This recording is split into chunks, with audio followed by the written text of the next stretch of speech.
Consciousness itself, yeah, the observer, what you truly are, is your true nature, yeah. You are like that thing is what perceives reality, right? But here's a crazy part of the whole thing. This thing exists in a kind of place, yeah, which is full of light and sound. I did a visual on this back along. I can't remember what the video is called. I would, if I do remember it, I'll pin it in the thing. But because it's like, it's almost like Plato's cave once again, yeah. That's too noisy. Fuck. It's almost like Plato's cave, right? Because there is light, but light and sound is just unfiltered data, right? But based on what you think it is, or what you perceive it to be. We'll talk about perception in a minute, but I want to show you something, that the stimulus exists all around consciousness, right? The stimulus happens first, yeah, then the experience happens after. What do I mean by this? Because truly, right, perception is what creates reality, right? This is a fact. Yeah, this is an absolute fact. Hold on 1 second. Yeah, so basically what it is like your consciousness is constantly experiencing, and well, let me rephrase that. Your consciousness is constantly interpreting and constructing reality based on the stimulus, yeah, or the stimuli. So that means you are surrounded by stimuli, yeah. Those of you that remember I told you you're born in a world, you're sort of like you're an electromagnetic being and mechanical also. So you're born in a world of light and sound, yeah. That's where you are. You're in this kind of like sensory thing, yeah. But it's just raw, unfiltered data. You collapse it and turn it into stuff, right? I'm going to show you how your perception of this data creates reality. So last night I woke up and I could hear the birds. Then I went back to sleep. Then I had a dream and I saw this insect and it made the sound that the birds were making. But I was lucid in the dream because I realized that, oh shit, this insect's making the sound. I was like, I know this sound. It's like, oh, it's actually the sound that the birds make, you know. So I became lucid in the dream at that point because I realized that the sound wasn't necessarily coming from the insect. But then that opened up a real interesting thing in my mind, because then I realized that what I experienced, right, in the dream at that time was after the stimulus, right? So everything happens after the stimulus, like, or the stimuli, yeah. What do I mean by that? So in terms of external stimuli, yeah, something has to happen externally for you to then have an internal experience. The external has to happen first before the internal experience, right? So if you hear a sound while dreaming, your mind will integrate that into a dream, into the dream's narrative, yeah. Say you're cold in your bedroom, or your bed is wet, or I don't know, there's a gust of wind, whatever. Like your consciousness will integrate all those external stimuli, right, into the narrative, into the world that you're currently in, because you're not in the waking world at that time. Your body is, yeah. Cool. So that means that this external, the stimuli first, experience second, yeah. Now, the mirror side of it is when we come into this world.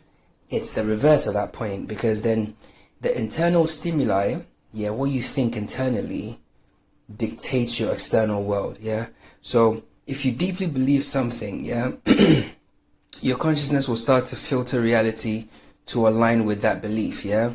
So whether it's a confirmation bias or selective attention or manifestation, i.e. collapsing the raw data of the matrix code into something, yeah. If you believe you're lucky, you will start to see things that confirm that you're lucky, and you will be lucky. Yeah, it's not that you are lucky, because lucky in itself, or luck in itself, doesn't mean anything in the grander scheme. Yeah, the idea of luck is a program. Yeah, but we'll talk about that later on. I just want to sort of like lay out the foundational pieces. So what have we just confirmed? We've confirmed that there is a lag between your experience and stimulus. Yeah, so if you're trying to create a reality, or you're trying to experience something, yeah, in your the waking dream, the internal stimuli, i.e. the thoughts or narratives or the things you believe internally, will have to happen first in order for the 3D to create that. When you're outside of this dimension, yeah, it works in the reverse. Yeah, so then the external world where you just left, i.e. this place, yeah, the stimulus here, or the stimuli here, happens first, and then it gets integrated into the dream's narrative wherever you are. Yeah, so you rest somewhere in the middle. Now this is where it gets crazy, because before we talk about the fact that like what actually shapes perception, because that's what you are awareness, and part of awareness is perception. So perception as a thing is not a thing, it's not a concept somewhere in fucking Barbados, it's you. Okay, now before we talk about that, I want to actually touch on something before we get there. Actually, I want to make this very, very clear. Perception is not objective. Yeah, it really isn't. It's not an objective thing. Yeah, it's a mix of things. Yeah, so the programming, yeah, i.e. the conditioning, the emotions, the sensory input, and the deeper conscious awareness, like it's a mixture of that's basically how your config sees the matrix code. Yeah, so the key is becoming aware of what's shaping your perception. Yeah, so your config obviously is one aspect, but you need to be aware of why you think that is that, or why that appears to you as that, because whatever you are seeing could appear to you as anything. Yeah, it really is that simple. Now when you think about reality in another way, like obviously the next logical question would be, if say you were blank, yeah, you're a blank person, or an infant that doesn't have any programming or prior conditioning, then reality appears to you just as raw, unfiltered sensory data, i.e. raw matrix code, right? So it will kind of appear to you as excuse me, as a stream of light, sound, touch, and movement. Yeah, all of these things will come without labels, concepts, or interpretation. Yeah, because how reality appears to a baby or blank slate mind, yeah, is like, because you don't have the ability to interpret. So I would need you to hold on to interpretation as a concept. We're going to deal with that in a minute. So the baby will just sees colors and shapes, but the baby doesn't quote unquote know what they are, because knowing what they are there's no such thing as knowing what they are. You create the knowledge of what they are. Do you understand? Yeah, so interpretation and knowing, put them to one side. We'll get to that in a minute. So sounds are just vibrations, not, they're not words with any meaning. They're just vibrations, but at the root of them, that's what they are. Essentially, you're just listening, you're just hearing sound vibrations. Like, it really and truly doesn't actually mean anything. Yeah, it's how you are perceiving the sound vibrations. It's crazy, but it's true. And sensations like warmth or cold or pressure, they exist, but they are not categorized. They don't have a category as uncomfortable or comfortable. Yeah, again, that comes later on. Yeah, with the assignment of meaning. So at that point also, there's something that's really, really important that you need to recognize, is that there is no separation. Yeah, there's literally oneness with everything. So again, we have gone full circle. Yeah, because oneness with everything, because babies don't experience a distinction between self and other. The baby thinks it and its mother are one thing, and it's and its environment are one thing. It and the stars and the moon and stars and and everything is one thing. Yeah, they don't quote unquote know they are separate from their mums, or environment. They just exist in a state of unity. So with that, there's also the absence of the concept of time, or cause and effect, because everything's happening now. There's no before, there is no after. This actually answers the fundamental question of consciousness existing only in the present. The rest is just illusion and added bump. It confirms this, but we're getting closer, you see. So there's nothing happening before or after. That's why kids move on from things like that, because it doesn't exist. Do you know what I mean? It's only to the conditioned mind that thinks, oh my god, that just happened before. And no, they exist in the now, in unity. So when the baby cries and milk appears, they don't think, oh my god, I caused the milk to appear. They just experience it as part of the moment. And so as one thing, one seamless kind of thing. So reality really is just energy and movement. We've established this, bro. So without labels, everything is just a flow of sensations, movement, and energy. You're just experiencing yourself because you are energy. Now, it's the best example or the best analogy to give is, you can try imagining experiencing a room without knowing what walls, furniture, or even space is. Just shifting light and shadow. That's basically what this life is. Everything around you is just what you've assigned labels to. You've assigned meaning to. You've interpreted the code, and it's broken down into something. Prior to that, there was no room. There was just a room without walls, nothing was labeled. It was just you experiencing just yourself as boundless energy. Connected to everything and experiencing everything as one in one present moment. So interpretation actually then begins when patterns form. Because experiences will repeat and then they get linked together.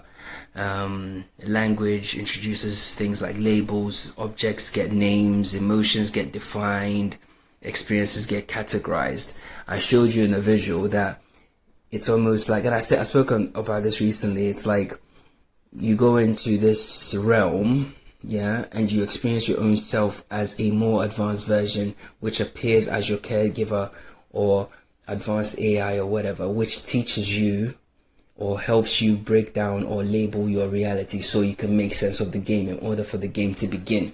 That's why the initial stage of the human experience is basically a download programming phase.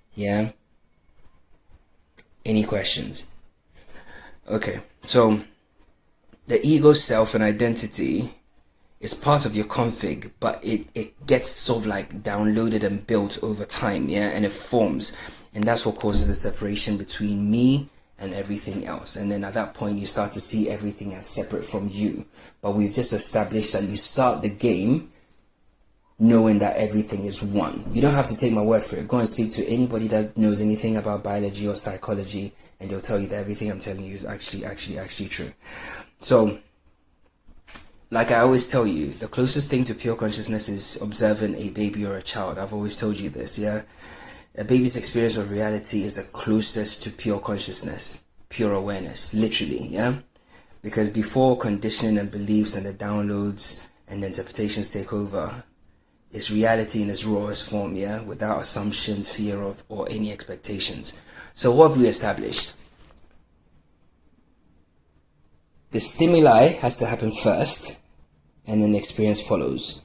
In the 3D waking world, the waking dream, which is also a dream, in the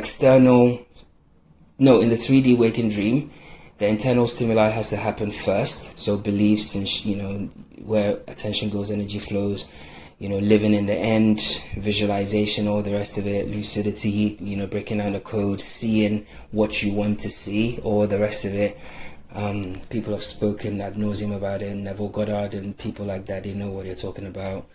Florence Scovel, Shin, all these people, they know what they're talking about. Not the Muppets these days, but yeah, those legends. Now, they tell you that it has to begin within, and then the reality will change. Yeah, so the stimuli internally, the external will change. When you go to sleep, i.e. you leave the waking dream and you go into the other dimension, the other space where we experience what we call dreams, the external now becomes the stimuli, yeah, and then the dream narrative becomes the experience. So in actual fact, it can be argued, yeah, that you are literally living in your own mind and experiencing your own mind, because the internal stimuli occurs where? In your mind, which shapes the external reality, right? But when you leave here, this place, whatever happens here, because this place can't be defined, it's not describable. Fuck NASA and all these arseholes, they don't know what they're talking about. I say that with absolute confidence, and I know what I'm talking about. Now, if once you leave here, everything that happens here, i.e. the light, sound, sensations here, become the stimuli, which shapes the experience or the dream narrative, then this place is your mind also, even though you're experiencing the dream in your mind. So it's one and the same thing, inverted on itself, a mirror reflecting itself with no physical being in the middle, just the idea or belief of what the physical being is. Any questions? Okay. Now, in that realization, yeah, we now have to ask the critical question of what perception is, what interpretation is, yeah? So, why did I translate the bird song into an insect sound, yeah? So, again, like, let me actually get a drink of water. Give me a sec. Yeah, so if reality is a quantum field, yeah, that we collapse into form, which is what I posit and I strongly believe, and it can actually be argued with a degree of certainty that that's actually what is happening, then perception and interpretation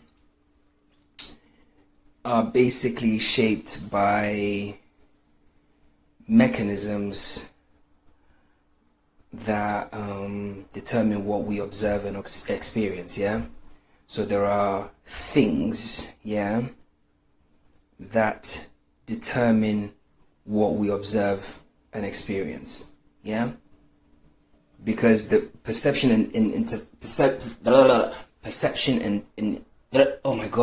perception and interpretation is part of the creation process. You have to perceive something and interpret it, and it becomes real. Yeah, perception and interpretation is creation.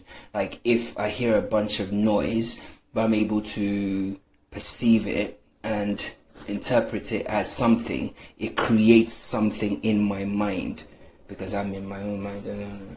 Yeah, so you actually decode it into reality and it becomes something, and suddenly that thing now takes on, it becomes something else. Yeah, it takes on a life of its own, and with that meaning comes a story, and the story becomes a narrative, and it carries on in the dream. Yeah, so when you think about it, it's like consciousness is the observer. We've said this, we've established this, we know this, yeah?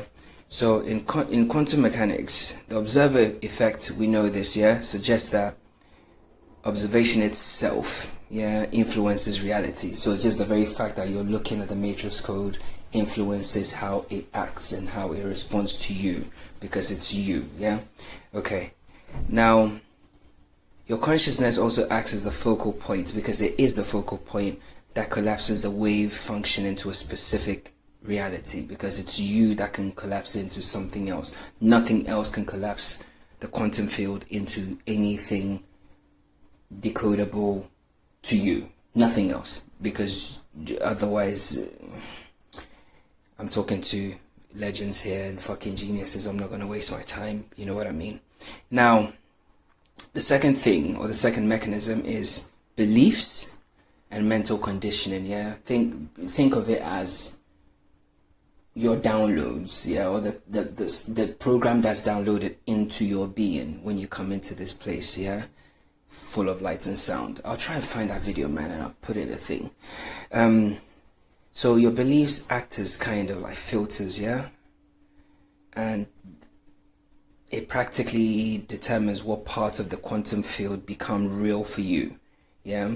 So like I said before, if you believe you're lucky, you will interpret events as luck and essentially collapse more of it. To you, it seems you're attracting it, but you're not. You're just collapsing more of it because you have an inherent belief that you are lucky, because you are God. So whatever you believe becomes fact. So when you truly believe that, randomized chaos appears to you as luck. Guess who did that? Stop there. If we've just established that the observer effect is real, and you are the focal point that collapses the wave function into form, what do you think has just happened? What do you think I just explained? Yeah, you are the focal point that collapses the waveform into reality. You are the observer. Yeah, and we know the observer effect. Now, if what you believe acts as a filter that helps you break down the raw unfiltered data, the raw unfiltered matrix code into form, if you believe you are lucky, you will interpret, or you can use this word, break down, yeah, the quantum field, yeah, events as luck, and you will quote unquote attract, but essentially you will just collapse more of it, which means that the very belief that you have of being lucky causes you to collapse more of the raw unfiltered quantum field into things that look like luck to confirm your belief, because you are that powerful, yeah? And the more you do that, the more you keep getting good at it, and the more you keep collapsing more of it, and you will just say, oh, I'm just a very lucky person. You are not. You are literally just collapsing the raw unfiltered data, call it the quantum field, into things, yeah, that appear to you as luck. If you have another explanation, I'll wait, okay? So that's the second kind of mechanism. Now, the third mechanism that allows, us to perceive and interpret the matrix code is our emotional and vibrational states, yeah? So we know what emotions are, and we know that emotions generate energy, yeah? It kind of, when we say generate energy, emotions in of themselves don't generate energy. They affect how we vibrate, yeah? It affects our frequency, if you like, yeah? Which then means that we will probably go into a state of high vibration or low vibration. But the emotion in of itself doesn't do anything. It's you that's doing everything the whole time, yeah? So that, what the emotion can cause you to whichever direction on the spectrum it can cause you to go, yeah, it influences what you can collapse in the quantum field, yeah, and what you actually create or what you experience, yeah. So for example, let's say fear, yeah. Fear collapses a reality where danger is perceived, yeah. Love collapses a reality where opportunities arise. So if you're in a fearful emotional state, a low vibrational state, yeah, everything, yeah, is scary because you are perceiving danger, yeah. You will see a shadow of a tree, and the shadow of the tree appears to you as a dragon. It's like, oh my god, there's a dragon coming, and you can actually, do you see what I'm trying to say? That's a very crazy example, but even in the basic example, if you're in the woods, a shadow cast from something you might perceive as a creature, and because you're afraid of it, you're perceiving that you might inadvertently end up seeing a creature there. Who put that there? It's like you think something bad's gonna happen, someone's gonna rob you, something, it will happen. Who do you think caused that to happen? The area is not dangerous. You made it happen. Okay? So your vibrational state also dictates what you collapse in the quantum field, yeah? Cool. Like I said, where energy goes, reality flows or attention flows. So basically attention and focus is also another mechanism which dictates what we collapse in the field, what we perceive, yeah? So the quantum field contains infinite possibilities. It's infinite anyway, it's infinity's you. So, but you can only experience what you focus on, yeah? So if you focus on crap, you will collapse crap. If you focus on opportunities, you will collapse opportunities. If you focus on stupid shit, you will collapse stupid shit. Nobody can collapse the wave for you. You are the observer and the focal point. Okay, cool. Let's move on. The collective consciousness and shared reality is also another mechanism which dictates what we collapse, yeah? Because whilst individually we can collapse our own reality, yeah, shared beliefs also create what I call it, like collective fields of experience, yeah? So think of them as like cultural norms or social paradigms or belief in stupid things like government or stupid things like religion or stupid things like other stupid shit. Stupid shit. They're just stupid ideas, okay? Like humanity is humanity. If we love and respect each other, that's it. That's the end. Finish. Yeah? Because it's all projection, yeah? It's just some weird fucking dominance complex, you know, and just fucking vitriolic crap. Yeah, I'm not even gonna get involved in it, but it's obvious, okay? Like even, bro, I'm not even gonna go there. Let me just focus, man. Anyway, like even money, yeah, the belief in money is also another kind of like shared collective idea, yeah? Because money actually has no value, it's paper, but because everybody agrees it has value, it has value. So because every reflection of consciousness in the quantum field believes this worthless piece of paper has value, inadvertently it is valuable, but it is not valuable, because that's what loads of people have decided to collapse in their field of reality as value, but it's actually a worthless piece of paper. Do you get it? Okay. And another mechanism which dictates it is the subconscious mind, because you know, if you've been conditioned to expect struggle or, you know, pain or suffering or whatever it is, you know, then you may unconsciously collapse struggle-based realities. It's not your fault, because that's what you are programmed to think. That's how reality works. See, this is how. Let me just go off tangent and explain something. You see, most people actually talk about limiting beliefs, but I don't think people actually grasp what limiting beliefs actually are. Because when I say that the quantum field is infinite, yeah, then that means that all possibilities exist. So the very notion that people actually believe that this is the route to get to X, or this is what you do to get to Y, or this is the way that you have to do it. This is the way, if you don't go the road, then that's what gonna go. That's a limiting belief, because you're looking in this vast field, this ocean of possibilities, and focusing on a tiny smidgen because your mom said so, or your dad said so, or your neighbor said so, or your fucking grandma said so. That's a limiting belief, because you're not actually looking at the whole ocean, and you're basing your whole experience on that tiny thing. Because as much as you love them and you value your opinion, they represent a very tiny it's actually insignificant, the portion of reality that they are actually advocating. This is a fact. You can argue with your mom, bro. It's facts. And finally, another mechanism that dictates what we perceive is time and probability. Call it the superposition of choices, yeah, in the quantum field. So every moment presents multiple potential timelines, because there's only now, yeah, and now it just keeps fragmenting into different timelines, different directions all the time, yeah, which basically means always. Forever. It's a cycle, yeah. So the choices you make now dictate the next collapse of reality. Yeah, basically. And that's what explains the lag between your desire and it manifesting into reality. Yeah, so it's not about fucking sats, it's not about go and pay somebody to do a course, it's not about repeat affirmations, it's not about go and join this course and go and do this stupid shit. None of that shit. Yeah, you are a participant, you are present in the quantum field, you are there also, you are the observer, you're the focal point.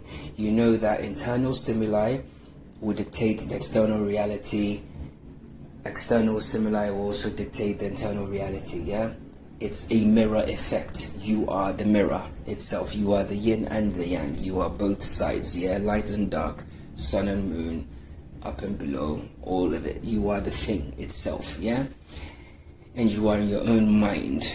You just believe in physicality too much. You think you are somewhere. You've died many times, you don't even remember. You don't even know where you even died at or what this place even is. Like I told you, there are no fixed addresses. You are in something.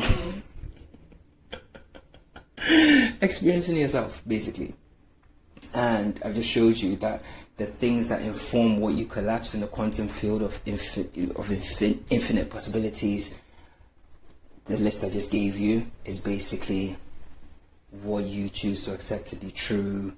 You know, the choices you make, your subconscious mind, the collective consciousness and shared reality, where you place your attention and focus, your emotional and vibrational states, your beliefs and mental conditioning, because what you believe you literally make true, because only God can do so, which means that you are God. You can believe you're a monkey, I don't care, it's up to you, but believing that you're a monkey man actually makes it true. Because that's how energy works. Yeah, that makes it true. It solidifies it in your reality, and you will actually be a being that evolved from a monkey. Believe it or not, it's true. So your animalistic side will be high, you'll have instinctual behavior, you have animalistic traits, so on and so forth. But nobody did it. You did it. Yeah, the condition is there, you don't have to accept it. And ultimately, you are the observer and the focal point. Yeah? So use these gems wisely, okay? Yeah.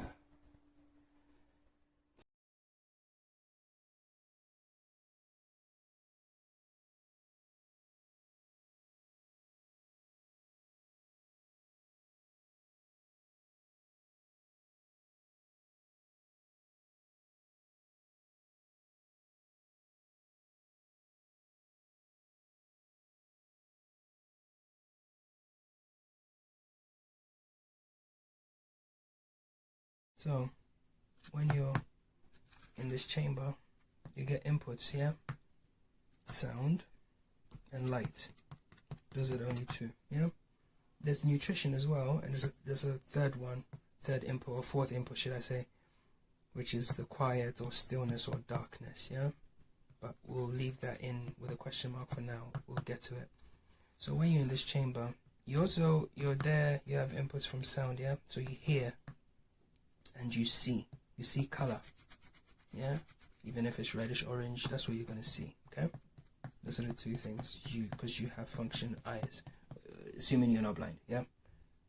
If you're blind, this is just sound. If you can't hear and you can see it, will be just this. But a person that has both, these two create the world around them, help them create the world around it. They're like the templates that this consciousness uses to build the world. I'll show you. So you built your world that you live in, right? Okay, so input one, you hear and you see color.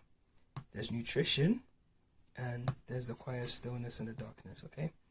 Now these inputs go into the being, yeah, because it's not going anywhere else, and the being uses that to create. Yeah, this is the emergent point of consciousness, the point, yeah, because this being has an ability to create. So based on what it hears and what it sees, you know, whatever you want to call this place, the real, the outside world, it's not really there, it's an illusion, but that creates, yeah, it uses that feedback to create.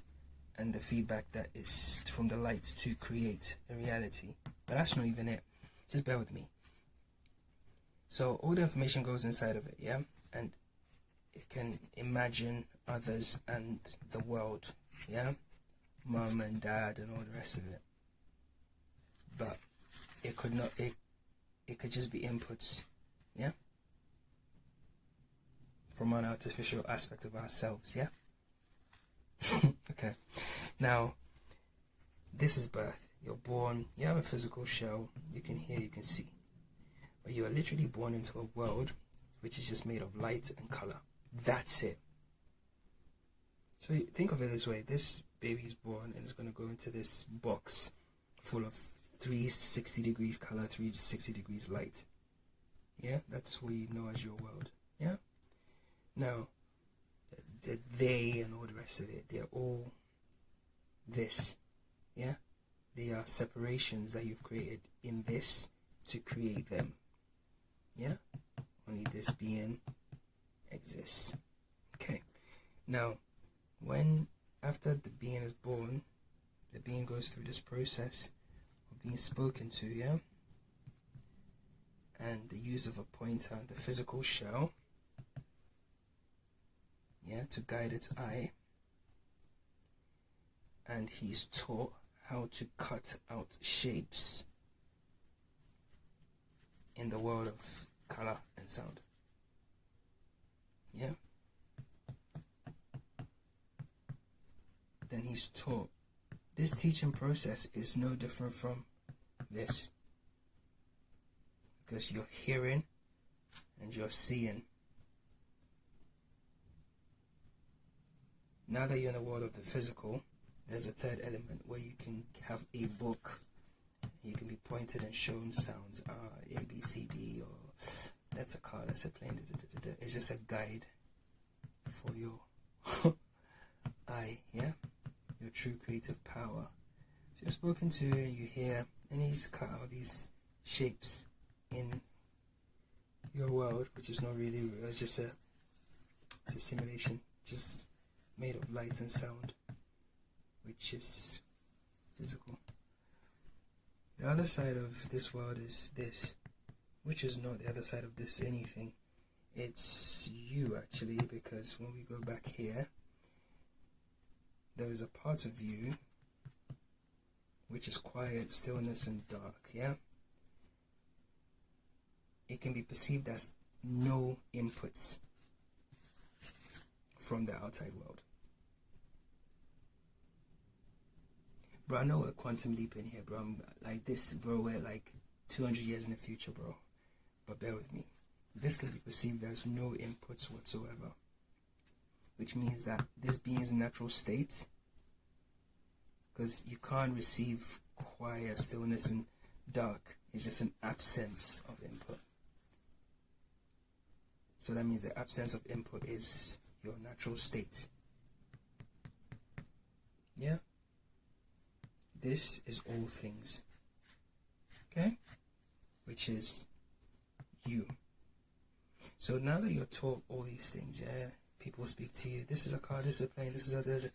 You cut these shapes out, you give them all meanings, you give them attributes, and those attributes become physical.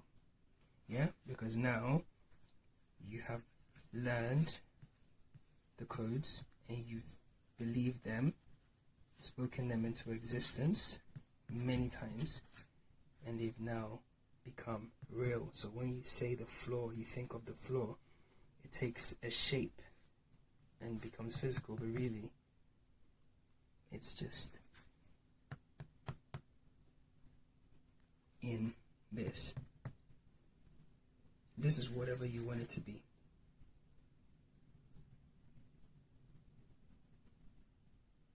So when you have problems with other people, it's a problem within yourself, bro.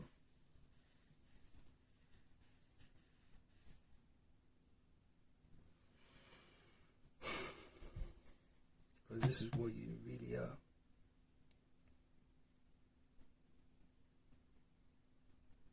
The creation is not necessarily spoken through the physical vessel, because that's just this. It can be reinforced, that code. But really, the creation power comes from here. Here. So really, it can't be argued.